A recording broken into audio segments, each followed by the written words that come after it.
Yo, what is up, guys? It is Nick, or the Notorious Fantasy, back again today with another fantasy football video. Today we're talking about the draft strategy of using the RB0 strategy, pretty much understanding how the running back zero strategy works in fantasy football, how to utilize it, and I'll show you a team that I did in a mock draft, and I'll show you what that team looked like when you're using the running back zero strategy for the first early picks. So, like I said, it's the understanding RB0 strategy. The wide receiver zero strategy will come out tomorrow. If you guys enjoy this video, hopefully you will enjoy it.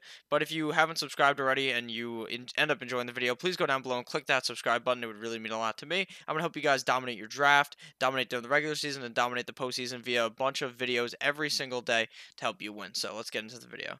So what RB0 means is not drafting a running back in the first 4 or 5 rounds of the draft. And there are many ways of doing this. There's the wide receiver first round, wide receiver second round, then tight end wide receiver in the third and fourth round. Or you go wide receiver, tight end, quarterback, wide receiver. Or you go wide receiver, wide receiver, wide receiver, QB. Or you go wide receiver, wide receiver, wide receiver, tight end. Or wide receiver, tight end, wide receiver, which is my personal favorite because you can get a top wide receiver in the first round, a guy like Julio or Michael Thomas, and then you follow that up with a guy like Travis Kelce. So you have the number one tight end in fantasy, and you get two other solid wide receivers in the third and fourth round, like guys like Julian Edelman, Robert Woods, those kind of guys. And in later rounds of the draft, pretty much what you have to do is draft so many higher upside running backs later, guys that you believe could hit and end up becoming an RB1 or an RB2 in fantasy football that you're drafting later in like the six, pretty much after round. So if you do it for 4 rounds, round 5, for at least 5 more rounds, you're just drafting a bunch of running backs. Or you do it for 4 rounds, round 5, 6, 7, 8, 9, 10. You're doing 6 rounds in a row, something crazy like that, just to get that RB value, since you're already loaded up on some top flight wide receivers and a top flight tight end, or whichever strategy you like to use. So the best league format to use this strategy in is if you're starting 3 wide receivers, or it's a double flex league. So you could have 4 wide receivers out there at the same time, pretty much, in either of those strategies, because you have 3 wide receivers and then you have a flex, so there could be 4. Or you have 2 wide receivers starting and then you have double flex, so you could have 4 wide receivers. And the strategy is best used in PPR or half PPR. Standard, it's useless, and you need a good running backs in standard even more than in PPR. And a lot of the running backs later in PPR are a lot worse, so it's a lot harder to use this strategy.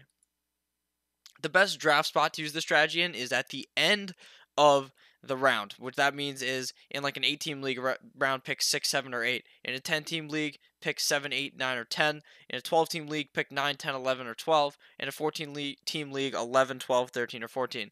Only other time you can really utilize this strategy is if you get that top wide receiver in the middle of the draft, like a guy like Hopkins or Adams, and you want to go back and get a guy like Odell or Juju to pair with that guy in the middle of the second round, and then you continue with the strategy going a guy like Kittle in the third round, and then going with another wide receiver or a quarterback in the fourth round. So I'm going to give you an example 10-team to pick 10 draft of like how I would do it personally. So the first round you would go with Julio Jones. He'd be your first wide receiver. And then you'd follow that up with your pick 11 would be Tyreek Hill in the second round. So now you have a guy who in my opinion is very safe in Julio Jones, and then a guy that has super big play upside in Tyreek Hill, a guy who has the potential to score 30, 40 points certain games, but does have some down games. But he's that boom bust kind of guy that you have. But he doesn't really bust, because his bust is better than most wide receivers. Scoring like 10 or 12 points is his bust, but that's not even really a bust. But it kind of is when you drafted him so highly.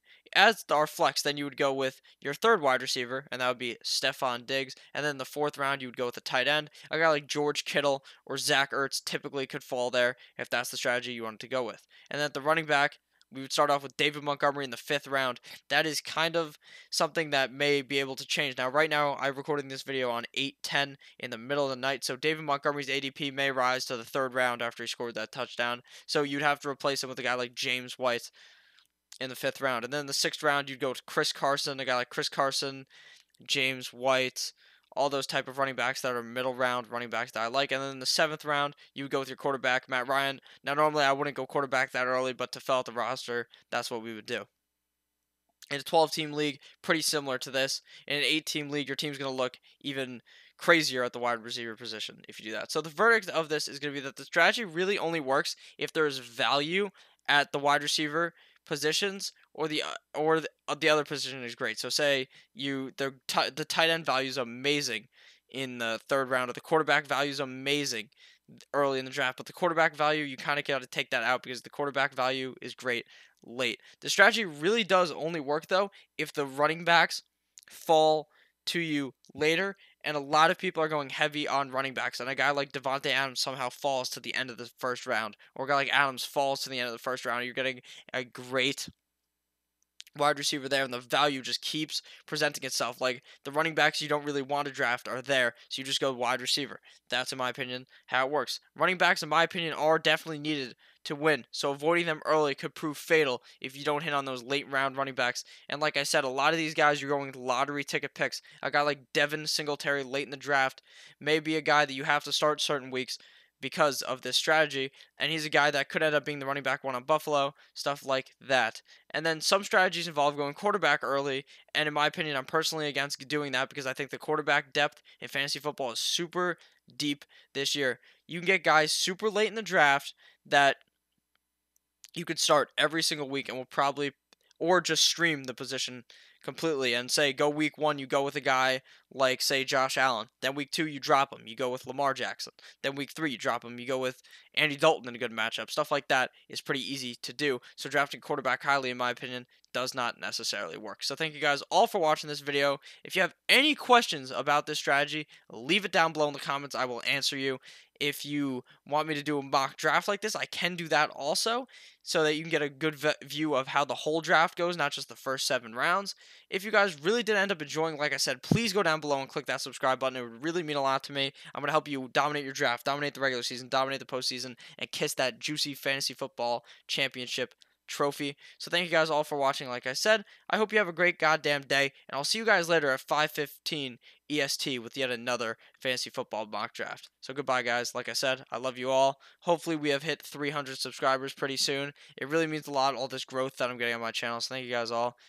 And like I said, always have a great day. I love you all. Goodbye.